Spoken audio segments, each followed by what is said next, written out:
अब वो खबर जो चिंता पैदा करती है। आम आदमी सरकारी स्वास्थ्य केंद्र पर यह सोचकर जाता है कि इलाज ठीक ठाक होगा। सरकार ये दावा करती है कि जनता को मुफ्त दवा दी जा रही है, लेकिन अब उसी सरकारी केंद्र पर ऐसी मुफ्त दवा बंटने लगी जिससे दावा है कि बच्चे की जान चली गई, जिससे दावा है कि बच्चे बीमार होने लगे। तो जरूरी है कि सावधान किया जाए, क्योंकि राजस्थान में दावा किया गया कि मुख्यमंत्री निःशुल्क दवा योजना में बंट रहे एक कफ सिरप को पीने के बाद एक बच्चे की जान चली गई और कई बच्चे बीमार हो गए इसे पीने के बाद, जिसके बाद दवा का बंटना फिलहाल रोक दिया गया है। जांच कराई जा रही है। बहुत ध्यान से देश में सबको खबरदार करती है खबर देखिए। अगर आपके बच्चे को डेक्स्ट्रोमेथॉर्फन हाइड्रोब्रोमाइड सिरप, खांसी के लिए कफ सिरप को सरकारी केंद्र से लेकर पीने पर 2 साल की बच्ची की जान पर बन आई, तो खबरदार करता सवाल आता है, आखिर राजस्थान के सरकारी केंद्रों पर क्या बच्चों की जिंदगी को खतरे में डालने वाला कफ सिरप बांटा जा रहा है, जिसकी वजह से भरतपुर, सीकर से लेकर जयपुर तक बच्चों की जिंदगी खतरे में पड़ चुकी है।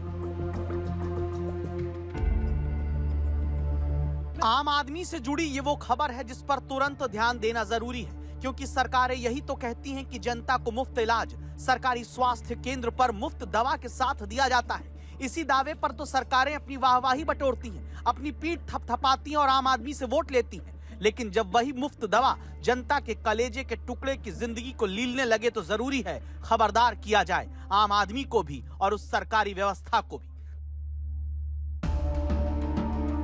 तारीख 28 सितंबर, जगह बयाना ब्लॉक, भरतपुर। यहां सरकारी सामुदायिक स्वास्थ्य केंद्र से 4 साल के गगन को खांसी के इलाज के नाम पर यही डेक्स्ट्रोमेथॉर्फन हाइड्रोब्रोमाइड सिरप दिया गया।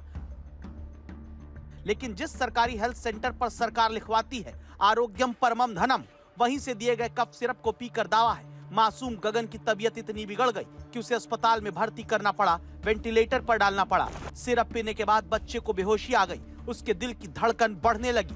दावा है कि परिवार वालों की शिकायत पर जब उसी सिरप को खुद सामुदायिक स्वास्थ्य केंद्र प्रभारी डॉक्टर ताराचंद योगी ने पिया, उनकी भी तबीयत खराब हो गई।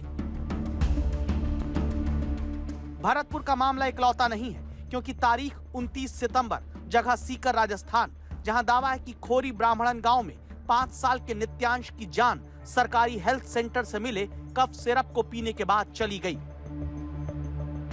फिर वो हल्की सी उसको खांसी थी तो दवाई लेके आए थे चिराना CHC से उसके लिए। अब वो दवाई रात को 9 बजे उसकी मम्मी ने पिला दिया आधा ढक्कन। अब वो आधा ढक्कन पीने के बाद में सो गया। सोने के बाद में उसको 3 बजे चेत हुआ तो पानी 2 घूंट पानी की पिला दी, वो फिर सो गया। फिर 5 बजे सुबह उसको चेत नहीं हुआ, वो बेहोशी हालत में था। तो दादी जी, मम्मी, बुआ जी वो सब गांव के डॉक्टर के पास लेके गए। फिर गांव के डॉक्टर साथ में जाके सीकर गए। सीकर एस के हॉस्पिटल में उसको मृत घोषित कर दिया गया। नित्यांश को खोने के बाद परिवार पर आसमान टूट पड़ा। जिस बच्चे को सरकारी हेल्थ सेंटर से मामूली खांसी सही करने के लिए दवा लाकर सोचा था कि वो स्वस्थ हो जाएगा, वहां दावा है बच्चा सरकारी सेंटर से मिले कफ सिरप को पीकर बचना तो छोड़िए, सांस तक नहीं ले पाया। वो बच्चा को यही दवाई दिलाई थी वो डॉक्टर, देख लो ये गवर्नमेंट हॉस्पिटल से लाई गई दवाई है। कौन से हॉस्पिटल में लेके आए थे? चिराना CHC से दवाई लेके आए थे, बाकायदा गवर्नमेंट की दवाई है। अब ये खांसी की दवा है। अब हम तो ये चाहते कि ये कोई और बच्चा न पिए। इस पे ये कैसी बनी है, क्या बनी है, इससे बचा, हमारा बच्चा तो गया आज के दिन।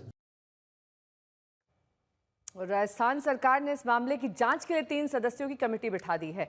इस कंपनी की खांसी वाली दवा पर भी पाबंदी लगा दी गई है, लेकिन चिंता की बात यह है कि इसी कंपनी का खांसी का एक दूसरा सिरप भी पहले बैन होने के बावजूद इसी कंपनी को दोबारा काम दिया गया। तीसरी दर्दनाक खबर जयपुर के सांगानेर से सामने आई, जहां 2 साल की बच्ची की हालत सरकारी स्वास्थ्य केंद्र से दिए गए कफ सिरप की वजह से बिगड़ गई। खांसी की दवा लेने के बाद सिस्टर कह रही है कि खांसी की दवाई देके सुला दी थी। कहाँ से ली दी है दवाई आप लोगों ने? ये सांगानेर डिस्पेंसरी है अपना, सब्जी मंडी के पास, वहाँ से लेके उसको दी थी। उसके बाद में उसी की हालत में मिली तो ये फिर जयपुर लेके आए साकेत हॉस्पिटल में। हम जब भी कोई ड्रग या मेडिसिन प्रेस्क्राइब कर रहे हैं तो अपन उसकी क्वालिटी के लिए अश्योर्ड रहें, क्योंकि ये सारी चीज़ें इतनी डेलिकेट बैलेंस पे होती, क्योंकि बच्चे ऑलरेडी बीमार थे एंड वो दवाई कंज्यूम करके एक्चुअली और बीमार हो गए। सो बीमारी में हमें क्वालिटी पे कॉम्प्रोमाइज नहीं करना चाहिए। अब सवाल है कि राजस्थान के सरकारी स्वास्थ्य केंद्रों पर ऐसा कफ सिरप बांटा जा रहा है जो बच्चों के लिए खतरनाक है, या फिर चूक कहीं और हो रही है।